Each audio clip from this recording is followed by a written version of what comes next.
Unrivaled League needs Caitlin Clark, and they are preparing to offer her a massive deal. Angel Reese and AA Wilson are undoubtedly feeling the heat after Caitlin Clark finally revealed her leaked contract for the Unparalleled League, even though they believed they were in on the exclusive club. In private, Breanna Stewart was giving Clark an incredible offer that left everyone else in the dark.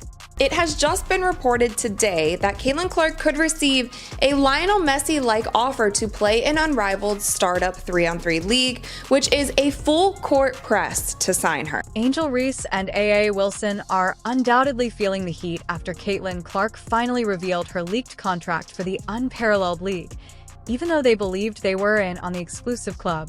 In private, Breanna Stewart was giving Clark an incredible offer that left everyone else in the dark. Now, this is also interesting to me because I feel like it is kind of late in the game to start recruiting Caitlin Clark. The Unrivaled League has 26 of their 30 players already. The plan was straightforward. Unrivaled didn't merely hire Clark covertly. Instead, they imposed a strict no-disclosure clause on her that made it seem like top-secret intelligence. Clark is needed for this league. It should be one of their main goals is to get her to play in the league no matter what that costs, no matter what that is going to take. However, Clark has finally had enough of the hush and is stating unequivocally that everybody who was rejoicing over her absence from Unrivaled was completely mistaken. Now they're realizing we might need Caitlin. Nafisa Collier, who is one of the founders of Unrivaled, had this to say about Caitlin Clark. Supported by heavyweights like Nika UAM and Breanna Stewart, this isn't just a league. It's essentially a movement. Imagine 3 intense games. The goal of the primetime coverage is to give women's basketball the kind of Showtime attention it hasn't gotten in years.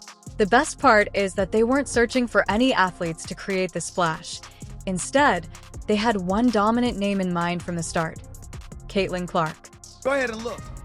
Everywhere you turn, Indiana Fever's breaking. However, when Unrivaled launched, the plot took a turn for the worst, leaving fans baffled as to why Caitlin Clark, the biggest emerging star, was absent. Sports shows couldn't stop asking the question, and social media went crazy. The comment area, which is unmatched, was completely overflowing with people asking where Caitlin was.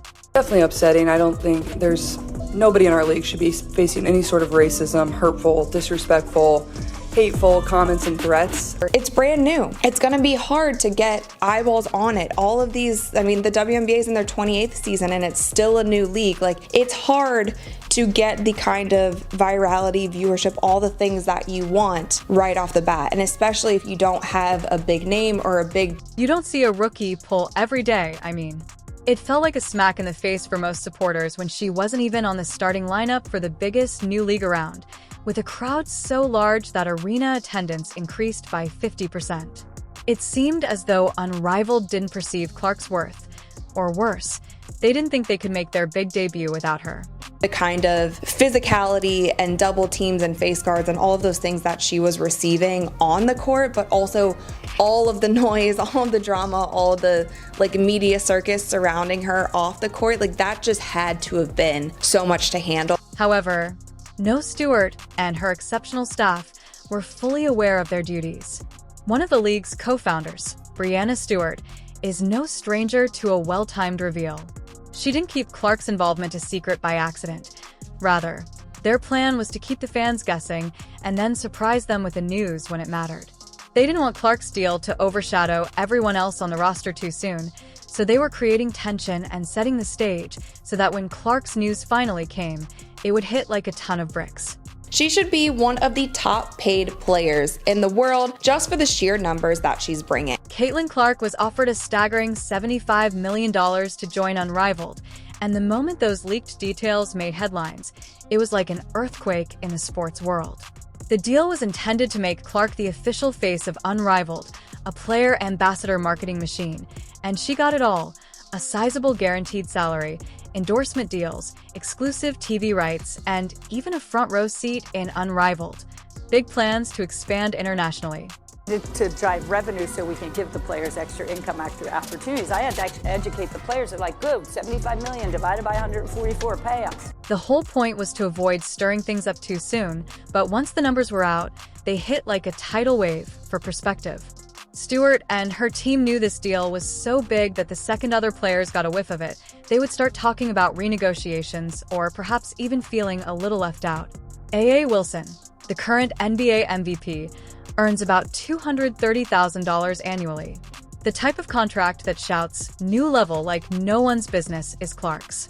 It was just announced recently that Unrivaled struck a television deal with TNT. Now, this exclusive media rights deal is reported to be 45 plus primetime games. TNT Sports are also invested in the league, and sources say that it's a 6-year deal that could be worth more than $100 million. To put it in perspective, the WNBA averaged about 657,000 viewers per game in 2024, with Clark at the center.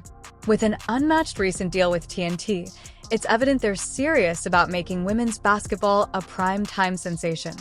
We're talking about over 45 televised games and a full-thrust attempt to draw in viewership that even the WNBA hasn't mastered. Unrivaled is betting she can double that, and then some. Really the biggest issue that players have. We did a player survey and travel. The league was able to kind of take a lot of pressure off of itself. To put it in perspective, the WNBA averaged about 657,000 viewers per game in 2024, with Clark at the center. With an unmatched recent deal with TNT, it's evident they're serious about making women's basketball a prime-time sensation. We're talking about over 45 televised games and a full-thrust attempt to draw in viewership that even the WNBA hasn't mastered. Unrivaled is betting she can double that, and then some. There have been so many players, coaches, media personality who have been so afraid to just admit the fact that Caitlin Clark has been the sole reason for so many of these things happening this season in the WNBA. And as the supporters adore it, Clark's teammates, top-tier WNBA players like Angel Reese and A.A. Wilson, have a slightly distinct vibe. More than merely a startling sum, Clark's offer serves as a stark reminder of the enormous financial disparities in the sport. What's the headline? It says, "We're not asking to get paid what the men get paid. We're asking to get paid the same percentage of revenue share." Angel Reese even vented her dissatisfaction on social media, implying that years of arduous work for this sport were overshadowed by a single mega contract. It's impossible to blame her for witnessing a rookie enter the market with an offer that eclipses the season salary.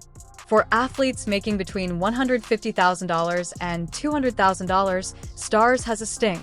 Given that Clark's contract is more than 20 times their pay, it is evident how far unmatched bankroll priorities lie. Didn't want to rush into it because we wanted new owners, like new ownership groups. Anyone who knows sports here knows, like, it's a slog to be a sports. And now is when the exciting part begins. Even though this deal has the potential to greatly improve women's sports, it also runs the risk of causing major tension. The WNBA has battled valiantly for increased compensation, respect, and airtime, and now they're seeing Clark enter unmatched with a golden ticket worth far more than they've ever seen. It's easy to understand how this could incite animosity among players who have spent years developing the sport to see a rookie, like Clark, suddenly in a league of her own, both financially and physically. Overall viewership, like Nafisa said, they're changing venues just to accommodate all the fans who want to come watch Caitlin Clark play. Caitlin Clark isn't just any player, though. She's become a full-blown sensation and a veritable marketing goldmine. Her first season in the WNBA demonstrated why, as the league has historically struggled with lower attendance than its male counterparts. A lot of this noise came by people that were sitting on this network. They tried to minimize her, said, "Well, you giving her all this credit." Now, let's briefly discuss merchandise. Fans wanted more than just to watch Clark. They wanted a piece of the action, and her jersey virtually flew off the racks, shattering records in NBA apparel sales. Because of Caitlin Clark's name, her actions, and her entire brand, the WNBA has been battling valiantly to receive the recognition it so richly deserves. That Clark's arrival was like a miracle gift from the basketball gods. She brought much-needed publicity and excitement, and she didn't only draw in the usual audience. She also drew in a whole new younger and much more fan base. We have former NBA players playing in Big Three, right? So for Cube to come out and be like, "I'm going to pay Caitlin Clark more than I play any of these guys who used to play in the NBA. I'm going to pay Caitlin Clark more because that's the value that I see in her." Prior to its unparalleled offer, another league was Ian Clark. To put this into perspective, the top players in the Big Three League, who are mostly former NBA legends, make between $100,000 and $500,000 a season, but Ice Cube was willing to pay 6 times that amount for Clark to join his league. This wasn't just about adding a talented player, it was also about bringing Clark's electric energy and undeniable charisma into a league known for its all-male big-name lineup. Yes, that's the one with all the retired NBA stars running 3 honor games in 2024. And he was so unapologetic with the way that he came out and said, this is who we want, this is the value that we see in her, regardless. If she can't make a game, that's totally fine. We know that it coincides with WNBA season. This was not just another sports offer. Cube was making a huge statement. In a league full of ex-NBA heavyweights, he saw something in Clark that went beyond all the norms. He was willing to upend the traditions of the Big Three to make room for her, even if it meant putting his former superstars' egos aside. He wanted Clark's appeal across sports because her game was more than just women's basketball. It was a magnet that could draw in fans from all over the sports world. We have Lisa Leslie, Nancy Lieberman, like there are legends among us in the Big Three, and there are high-level former professional athletes on our courts, and he was okay putting it out there because he knew how much it could help the Big Three. We've Leslie Lisa, but here's where Clark's decision gets even more intriguing. Despite the fat $3 million carrot dangling in front of her, she turned Cube down and chose to stay with the WNBA, making it clear that she wasn't just in this for the money or a quick fame grab.